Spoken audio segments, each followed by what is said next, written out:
ओम शांति। आज प्यारे मीठे बाबा के मुरली मंथन की डेट है 4 अगस्त 2023।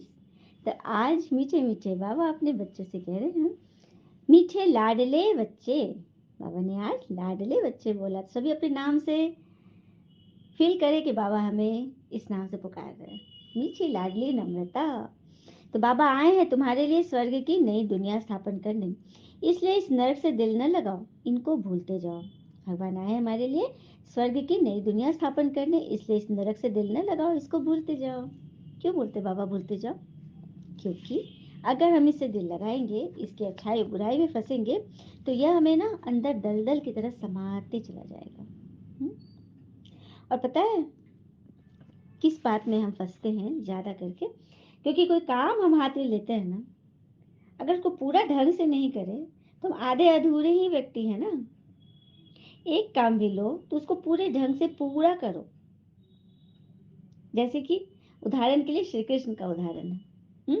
बचपन से देखो, इतने प्यारे, इतने प्योर थे कि सारे मथुरा के, मतलब वो लोग उनको प्यार करते थे, नंदगांव के लोग सभी उनको प्यार करते थे। अच्छा, और फिर युवावस्था में देखो उनका रंग कि नहीं, बचपन में इतने प्यारे थे कि आज भी माताएं उनको लड्डू गोपाल करके झूला झुलाती है। कैसा चरित्र निर्धारण किया।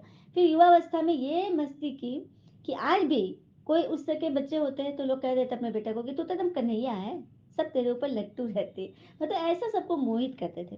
फिर देखिए, 5 बनवासी लोगों को, बनवासी को पूरा राजभाग दिला दिया पांडव। ऐसी रणनीति अपनाई युद्ध की कि उन लोग को जीत दिला दिया। हम्म तो कितनी बड़ी बात है।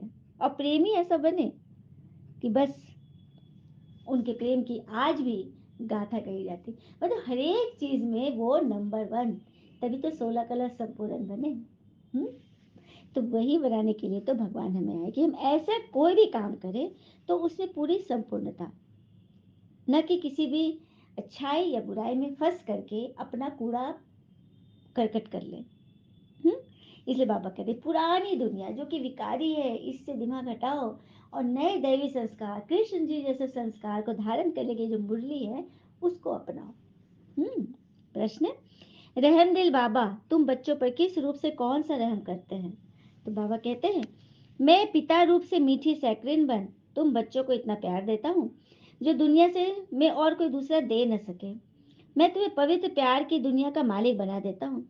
टीचर बन तुम्हें ऐसी पढ़ाई पढ़ाता हूँ जो तुम वही की बीवी बन जाते हो। यह पढ़ाई है मनुष्य देवता बनने की, यह ज्ञान रत्न विश्व का मालिक बनाता है। सुना? बाबा पिता रूप से मीठी शक्रीन देते हैं, क्योंकि पिता जो है ना, वो ऊपर से भर कड़ा दिखता है, नारियल की तरह है। ऊपर से लगेगा कि एकदम कड़ाई के अंदर एकदम मोह है अपने बच्चों के प्रति, मीठा है। तो इसी वजह से भगवान हमें इतना प्यार देते हैं जो दुनिया में कोई दे न सके, क्योंकि आत्मा को प्यार कौन दे सकता है सिवाय परमात्मा के। और वो यही पवित्र प्यार हमें दुनिया का मालिक बना देता है। टीचर बनकर हमको पढ़ाते हैं, हाँ, और गुरु बनकर हमें, सदगुरु बनकर हमें सदगति करेंगे। इस ज्ञान रथ से विश्व के मालिक बनते, तो कर लेना है ना सभी को। गीत है, कौन है माता कौन है पिता, ये लग हम बच्चे नहीं कह सकते कौन है, हमें सब पता है। हमारे माता कौन है, हमारे पिता कौन है। तो पिता है शिव बाबा और माता है यह ब्रह्मा माँ, बड़ी माँ अर्थात ब्रह्मा, जिनके तन में भगवान ने डायरेक्ट प्रवेश करके हम बच्चों को अडॉप्ट कर लिया, है ना। ये रहस्य है। ओम शांति।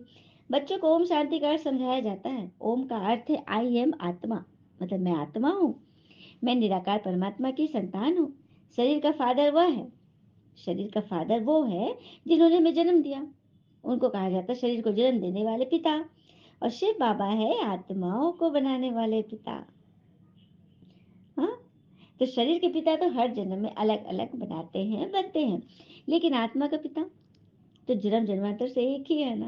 हम्म ढेर के ढेर करोड़ों आत्माएं अपनी निराकारी दुनिया में रहती है। हाँ, वहां सदैव निराकार निर्विकारी ही है। विकारी तो परम धाम में रह नहीं सकते, क्योंकि परम धाम में कौन रहता है? निर्विकारी आत्मा रहती है, शरीर नहीं रहता। पता है, स्वर्ग में सशरीर नहीं जा सकते। चलिए कहानी सुनते हैं। विश्वामित्र जी की। त्रिशंकु का नाम तो सबने सुना होगा ना, एक त्रिशंकु नाम का चीज है जो कि न ऊपर है न बीच में है। हम लोग कहते भी है मुहावरे में कि ऐसा कर्म करो तो त्रिशंकु की तरह लटके रहोगे, ना ऊपर रहोगे ना नीचे रहोगे। तो एक बार राजा विक्रमा राजा विश्वामित्र, विश्वामित्र के बारे में हमने सुना कि वो सन्यासी थे, है ना। लेकिन पहले सन्यासी नहीं थे, वो एक राजा थे, बहुत प्रतापी राजा थे। तो एक बार जब कहीं से जीत वीत कर लौट रहे थे अपनी राजधानी, तो रास्ते में ना एक जंगल पड़ता था जहाँ वशिष्ठ मुनि का आश्रम था। उनके नामी गुरु थे, उनके राजगुरु, तो वो गए मिलने के लिए। और दोपहर का समय था, गुरु जी बैठे हुए थे, इन लोग मिले, प्रणाम पाती हुआ। और फिर इनकी 1000 सेनाएं थी। तो अब दोपहर का समय, तो सबको भूख भी लग रही है। तो गुरु जी बोलते, कह रहे कोई बात नहीं राजन, मैं इनके भोजन का व्यवस्था करूंगा। तो विश्वामित्र सोचता है कि गुरु जी इस कुटिया में, इनके पास इतना सामर्थ्य कैसे होगा 1000 लोगों को खिला दे। गुरु जी बोले कि नहीं, तुम निश्चिंत रहो, सब व्यवस्था हो जाएगी। अब एकदम समय पर भोजन भी आ गया गर्मा गर्म, और जितना मन उतना खा रहे हैं। ऐसा भी है, भूख के मारे तो काफी खा रहे थे, 2-2 3-4 प्लेट खा रहे। तो विश्वामित्र से रहा नहीं गया, जब सब भोजन करे तो गुरु के पास गया, गुरुदेव आखिर आपने कैसे इतनी व्यवस्था कर ली इतनी जल्दी, मुझे समझ में नहीं, मेरा दिमाग काम नहीं कर रहा। तो बोला चलो मैं तुम्हें दिखाता हूँ, और फिर लेके गए कुटिया के पीछे। देखा कि एक गाय बंधी हुई थी। विश्वामित्र जी देखे गाय को, बहुत सुंदर, बोली ये गाय, तो हाँ ये गाय मुझे इंद्र जी ने भेंट की थी, इंद्र देवता ने, और इसका नाम है कामधेनु। अब समझ में आया कामधेनु गाय कहाँ से आई, किसके पास थी। विश्वामित्र जी को बड़ा पसंद आया, बोला एकदम चाहने लगा कि मुझे ये गाय दे दीजिए, ऐसे बोला था कि नहीं ये गाय तो मुझे गिफ्ट मिली है, आपको चाहिए, मैंने बहुत तप करके इसको पाया है, आप भी तप कर लो।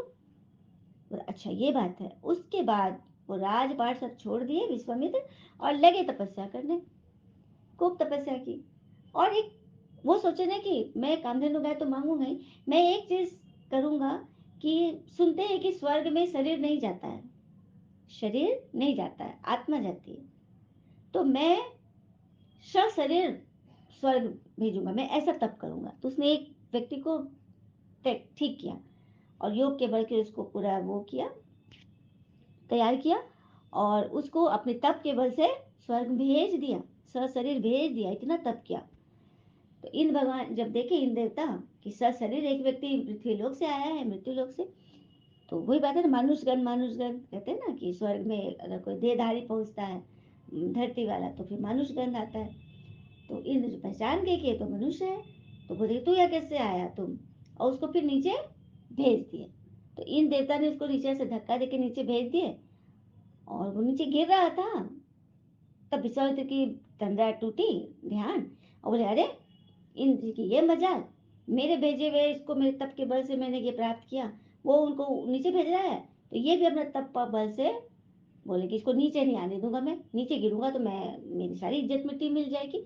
और वो क्या अपने तप के बल से उसको, वो नीचे गिर रहा है, ये अपने तप के बल से ऊपर ठेल रहे हैं। ऐसे करते इंद्र जी का पावर ऊपर से नीचे के लिए, और विश्वामित्र जी का पावर नीचे से ऊपर के लिए। तो वो कहाँ रहे बेचारा, वो त्रिशंकु बन के बीच में आधार में लटक रहा है पेंडुलम के जैसे। तो यही कहानी है कि त्रिशंकु बन जाओगे यदि ऊपर से भी नहीं स्वीकार करेगा, या नीचे से भी नहीं, तो फिर कहाँ रह जाओगे, इसी में रह जाओगे, है ना। तो ये रहस्य है। तो सशरीर कोई परम धाम या स्वर्ग नहीं जाता, आत्मा शरीर बदलेगी तभी वहां जाएगी, है ना। तो ये तो एक कहानी है, लेकिन जो बात है सो है। तो बाबा कहते हैं स्वर्ग का नाम सुखधाम है, और यह है नरक। गाया भी जाता है ना, दुख में सिमरन सब करे, सुख में करे न कोई। पतित पावन बाबा ऊपर परम धाम में रहते हैं, गंगा को पतित पावनी नहीं कहेंगे, कल भी बाबा ने बोला था। गंगा को तो आंखों से देख सकते हो, लेकिन पतित पावन निराकार भगवान को थोड़ी ना देख सकते हो। हम्म। परम पिता परमात्मा प्राण दाता, जो दिव्य चक्षु विधाता है, उनको कहा जाता है ओ गॉड फादर क्रिएटर। अच्छा, फिर मदर कहाँ से आई, मदर कैसे आई, माता, अभी हमने सुना ना गीत में, कौन है माता कौन है पिता, तो हम बच्चों को मालूम है। परमात्मा जिस वृत्त तन में प्रवेश करते हैं वो है बड़ी माँ अर्थात ब्रह्मा। माता हो गई, पिता हो गए शिव बाबा, और हम बच्चे, है ना, पूरा ग्राफ हो गया ना। फिर बाबा कहते हैं मैं तुम बच्चों को गोद में लेता हूँ, तुम समझते हो बाबा के बच्चे बने हैं, बाबा है स्वर्ग का रचयिता, स्वर्ग का मालिक। हाँ, स्वर्ग कमाली बनाने के लिए भगवान हमको राजयोग सिखलाते हैं, खुद बैठ सिखलाते हैं। मैं निराकार गॉड फादर हूँ, निराकार को मनुष्य सृष्टि का रचयिता कैसे कर सकते हैं? तो बच्चों को अडॉप्ट कर उन्हों को भी बैठ समझाता हूँ, मैं शिव निराकार हूँ, तुम भी निराकार हो क्योंकि आत्माएं हो। तुम गर्भ जेल में आते हो, मैं गर्भ जेल में नहीं आता हूँ। तुम्हारे लिए है आधा गर्भ महल। सतयुग त्रेता में गर्भ महल है, वहां उधर से कोख से जन्मेंगे लेकिन वो महल होगा, वहां कोई विकृति चीज नहीं होगी। आज तो यहाँ गर्भ जेल है बच्चों के लिए, क्योंकि कलयुगी रावण का राज है ना। आधा कल माया रावण पाप कराती है, सत्युग में माया होती नहीं जो पति दुखी बनाए। मैं 21 जन्मों के लिए तुमको स्वर्ग का वर्षा देता हूँ। नई दुनिया स्वर्ग को कहा जाता है। मकान भी पुराना होता है तो पुराने को छोड़ नए में जाते हो ना, यह भी पुरानी दुनिया है ना। वह है नई दुनिया, गोल्डन एज, पावन दुनिया। तो बाबा कहते हैं, लाडले बच्चों, मैं तुम्हारे लिए स्वर्ग स्थापन कर रहा हूँ, तुम फिर नरक से दिल क्यों लगाते हो? और नरक को भूल जाओ, मुझ पिता और वर्षे को याद करो, पुरानी दुनिया को भूलते जाओ। यह है बेहद का सन्यास। पुरानी देह सहित जो कुछ भी देखते हो उसे भूलो। हम्म, उसे भूलो। ये वही महाभारी महाभारत लड़ाई है जिसके द्वारा मुक्ति, जीवन मुक्ति के गेट्स खुलते हैं। हरि का द्वार कहते हो ना, तो हरि कहा जाता है श्री कृष्ण को। उनका द्वार है बैकुंठ। बैकुंठ के गेट कौन आके खोलते हैं? स्वयं भगवान आकर खोलते हैं हम बच्चों के लिए। तो वहां कोई पति तो जा नहीं सकता, सशरीर तो कोई जा नहीं सकता वहां। इसलिए भगवान पति से पावन बनाते हैं, तभी ले जाएंगे ऊपर। दुख से लिबरेट करते हैं और कोई तो लिबरेट कर न सके। दुख करता सुख करता तो एक बाबा ही है। बाबा कहते हैं, मैं तुमको राजयोग सिखलाता हूँ, सदा के लिए सुख देने आया हूँ। मैं तुम्हारे लिए बैकुंठ हथेली पर लाया हूँ। क्या लाए हैं बाबा? बैकुंठ हथेली पर बाबा लाते हैं। हम्म, तुम राजयोग सीख कर मनुष्य देवता बनते हो। बुद्धि भी कहती है बरोबर, ये समझने की बातें हैं। समझो, ये पुरानी दुनिया है, फिर ये नहीं बनेगी। यही पुरानी दुनिया फिर नहीं बनेगी। सर्वशक्तिवान एक ही बाबा है जो अपनी शक्ति से स्वर्ग का मालिक बनाते चाहते भी है, एक राज्य हो, ऑल माइटी अथॉरिटी राज्य हो। हम्म, इसलिए तो बाबा कहते हैं, मैं सब पर रहम करता हूँ, तुम सब बच्चों को पापों से मुक्त करता हूँ, अर्थात पति दुनिया से लिबरेट करता हूँ। तुम सब आत्माओं को मैं ले जाता हूँ निराकारी दुनिया में, परम धाम ले जाते बाबा। वहां से फिर अपने पाठ अनुसार हम नीचे आते हैं। बाकी शरीर तो भस्म हो जाएंगे, यही नष्ट हो जाएंगे। नेचुरल कैलेमिटीज भी गाई हुई है ना, आसार भी देख ही रहे हो। फैमन पड़ना जरूर है, अकाल जरूर पड़ना है, बस सब कुछ होगा। बाबा तो कह दिए हैं कई साल पहले मुरली में कि गृह युद्ध इतना भयंकर होगा, भीषण होगा, आपस में ही होगा। धर्म धर्म को आज लेकर जो सुनते हो ना, हर समय टीवी न्यूज पे डिबेट और ये वो मीडिया पे खाली यही चलते रहता है। यही चीज आगे बढ़कर गृह युद्ध में परिवर्तन हो जाएगा। तो घर से निकलना मुश्किल होगा, तो उसके लिए अभी से ही तैयारी कर लो। हम्म, अभी से तैयारी करो। तुमको मैं स्वर्ग का महाराजा महारानी बनाता हूँ। मुसाफिर कितना हसीन है, तुम जो कोई काम के नहीं थे, अब तुमको पढ़ाकर बहिष्ठ की बीवी बनाता हूँ। बहिष्ठ की बीवी, स्वर्ग की महारानी बनाता हूँ। हम्म, तुम जानते हो, तुम सूर्यवंशी चंद्रवंशी बनने के लिए पढ़ रहे हो, परमात्मा पढ़ाते हैं। तुम यहाँ क्या पढ़ते हो? तुम कहेंगे, कोई पूछे तुमसे कि तुम यहाँ क्या पढ़ते हो, तो कहना है क्या मनुष्य देवता बनने के लिए पढ़ाई पढ़ रहे हैं, क्योंकि ये आसुरी गुणों वाले मनुष्य सृष्टि का विनाश करने वाले हैं। तो वो दैवी गुण वाले हैं, इसका उद्धार करेंगे। और कैसे करेंगे? इसी ज्ञान श्रीमत से तो दैवी गुण धारण होगी। क्योंकि नई दुनिया में तो सुख ही सुख है। बाबा कहते हैं नई दुनिया स्थापन करने कल्प कल्प मुझे आना ही है। यह तो बुद्धि समझती है कि रात के बाद है दिन, फिर चक्र में कलयुग आता है, कलयुग के बाद फिर सतयुग जरूर होगा। तुम बच्चों को कहा ही जाता है स्वदर्शन चक्रधारी। आत्मा जानती है मैं 84 जन्म कैसे लेती हूँ। कोई मनुष्य मनुष्य की सदगति नहीं दे सकता, मैं ही आकर समझाता हूँ। हम तुमको पावन बनाते हैं, योग बल से तुम विश्व पर जीत पाते हो। बाबा है सर्वशक्तिमान। बाबा से तुमको बेहद का वर्षा मिलता है ना। आकाश पृथ्वी सागर आदि सब तुम्हारा हो जाएगा। यहाँ तो देखो, आकाश पर भी हद, पानी पर भी हद, जमीन पर भी हद, हर एक जगह हद ही हद है। लेकिन सत्युग में तो कोई हद नहीं, वहाँ बेहद का है। फिर बाबा ने रावण पे बोला कि यह स्वर्ग वहां है तो यहाँ जरूर नरक है।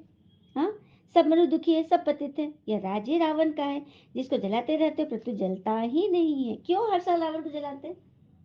हर साल क्यों रावण फिर से आ जाता है और एक मूर्ति ऊपर बड़ा बनता है, एक बित्ता बड़ा बनता है? हम्म, क्यों?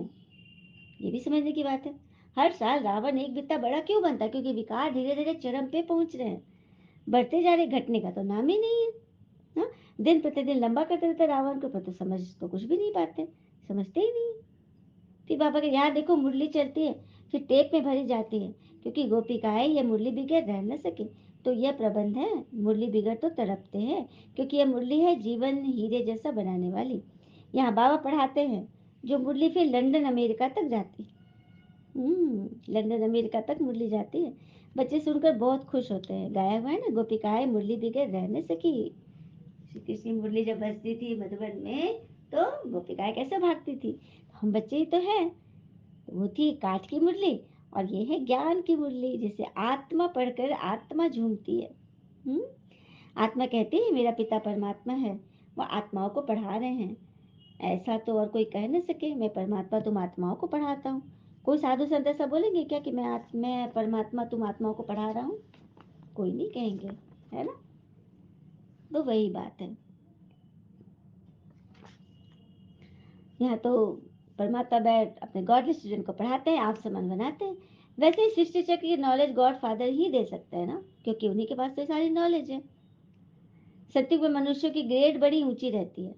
तुम गोल्डन एज में आते हो, आयरन एज खत्म हो जाता है। आयरन एज कलयुग है, ये तो खत्म हो जाता है। गोल्डन एज है तो सिल्वर एज नहीं, कॉपर एज है तो आयरन एज नहीं। सही बात है, जो एज है उस समय वही एज की दुनिया चलेगी। ये सब बातें तुम्हारी बुद्धि में है। देखो, सत्युग है गोल्डन एज, त्रेता है सिल्वर एज, द्वापर है कॉपर एज, और कलयुग है आयरन एज। तो आयरन है तो गोल्डन नहीं, गोल्डन है तो सिल्वर नहीं। सब अपने अपने समय पर आते हैं। युग ऐसे बीतता है ना, घड़ी का कांटा टिक टिक टिक चल ही रहा है। बाबा कहते हैं फिर से मैं आया हूँ तुम्हें माया पर जीत दिलाने। इसमें हिंसा की कोई बात नहीं, मैं तुम्हें युद्ध सिखा रहा हूँ, लेकिन युद्ध करना अपने अंतर मन से। अंतर द्वंद चलती है, हिंसा की यहाँ कोई बात नहीं है। सत्युग में हिंसा होती नहीं, वहां तो है संपूर्ण निर्विकारी देवी देवताएं। अच्छा, मीठे मीठे बच्चों प्रति भगवान की नमस्ते। हम बच्चों के भी प्यारे बाबा को नमस्ते। धारणा के लिए मुख्य सार, पहले पॉइंट, बुद्धि से बेहद का संन्यास करना है। पुरानी देह सही जो इन आंखों से दिखाई देता है, उनसे ममत निकाल बाबा और वर्षे को याद करना है। बुद्धि से क्या करना है? बेहद का संन्यास, अर्थात उन चीजों का संन्यास जो मेरे मन को फंसा रहा है, किसी क्वेश्चन में ला रहा है, किसी दर्द में ले जा रहा है, हाँ, उससे दूर रहो। पुरानी दुनिया से, पुराने संस्कारों को इन आंखों से दिखाई देते हुए भी इसको भूल जाओ, देखते हुए भी नहीं देखो, बस बाबा और स्वर को याद करो। दूसरी पर, पढ़ाई को अच्छी रीति धारण कर बुद्धि को सतो प्रधान बनाना है। मुरली ही पढ़ाई है, मुरली पर बहुत बहुत बहुत ध्यान देना। मुरली ही पढ़ाई है। कहते हैं ना, कोई काम अगर आपको आइडिया है मैं काम करूं, पहले पहले आइडिया आ गया, लगा कि तो मैं कर लूंगा, तो वो काम कभी मत करना। क्योंकि जब तुमको ये काम साधारण लग रहा है कि तुम कर लोगे, तो औरों को, बहुतों को भी तो लगेगा ना ये काम। हाँ, क्योंकि सबके माइंड में यही आ रहा होगा कि ये तो अच्छा है, ये करूं, मैं करूं, तो तुम भी वही करो, तुम भी भीड़ का हिस्सा बन जाओगे ना। तो करना है वो काम, जो काम देखने में ही मेहनत वाला लग रहा है, अजीब लग रहा है, विचित्र लग रहा है। कोई कोई इस तरह नहीं जाना, ना ना ना ना, पहले ना ना ना कर रहा है, उस काम को हाथ में ले लो, उसको एक चैलेंज के रूप में लो, और जैसे तुम स्वीकार कर लोगे ना, वो काम तुम्हारे अनुसार होने लगेगा, है ना। तो ये बात है। वरदान है, भाग्य की नई नई स्मृतियों द्वारा पुरुषार्थ में रमणीकता का अनुभव करने वाले मन दुरुस्त भव। भाग्य की नई नई स्मृतियों द्वारा पुरुषार्थ में रमणीकता का अनुभव करने वाले मन दुरुस्त भव। ब्राह्मण जीवन में लास्ट जन्म होने के कारण शरीर से चाहे कितने भी कमजोर व बीमार हैं, लेकिन मन सबका दुरुस्त है। ब्राह्मण जीवन में लास्ट दादियाँ थी ना, लास्ट जन्म कितना कष्ट सके गई। शरीर को इंजेक्शन लगता था, उनको पता ही नहीं, डॉक्टर बोलता था नस कहाँ है, दर्द कहाँ है, नहीं बता पाते, क्योंकि कर्माती तो सब चली गई थी ना। कुछ भी हो रहा शरीर में, कोई भान ही नहीं, कोई भान नहीं। तो शरीर भले शरीर कमजोर था, लेकिन मन कितना था दुरुस्त, एकदम चंगा, उमंग उत्साह में उड़ने वाला था। पावरफुल मन की निशानी है, सेकंड में जहाँ चाहो वहां पहुंच जाओ। पावरफुल मन से तुम सेकंड में जहाँ जाओगे वहां पहुंच जाओगे। इसके लिए सदा अपने भाग्य के गीत गाते उड़ते रहो। अमृत विले से भाग्य की नई नई स्मृति में लाओ। अमृत विले से भाग, बाबा ने क्या बोला, अमृत वेले को मुझे याद करो, मैं बाबा की संतान हूँ, मैं बाबा से वर्षा ले रही हूँ, मैं बहुत सौभाग्यशाली, मैं निरोगी हूँ, मैं स्वस्थ हूँ, मैं बाबा की चहेती हूँ। मतलब इस तरह से बाबा से बातें करो तो नींद भी भाग जाएगा। कभी किसी प्राप्ति को सामने रखो, कभी किसी। कौन-कौन सी चीज़ें हमें प्राप्ति हो रही, पहले लिस्ट तो बनाओ। भगवान से जुड़ने के बाद क्या-क्या हमें प्राप्तियाँ हुई उसकी लिस्ट तो बनाओ, लेटर में लिखो। तो पुरुषार्थ में रमणीकता आ जाएगी। जब हर एक चीज़ को सामने देखोगे, अरे! फलाना इस समय ऐसा था, ऐसी परिस्थिति में थे, बाबा कैसे हमको किसके द्वारा हमें मिला और किसने हमें कितना सहारा दिया। तो इस तरह से रमणीकता होगी, मतलब वेरिएशन होगा, बोर नहीं होंगे, नवीनता का अनुभव करोगे। स्लोगन, आगे पीछे सोच समझ कर हर कर्म करो तो सफलता प्राप्त होगी। कैसे चलना है हमें? आगे पीछे सोच समझ कर कर्म करना है तो क्या मिलेगी? सफलता। और क्या बन जाएंगे? विजयी स्वरूप। अच्छा, ओम शांति। शुक्र विजय बाबा और बाबा के प्यारे प्यारे बच्चे, आप सबका जीवन सदैव शुभ हो। ओम शांति।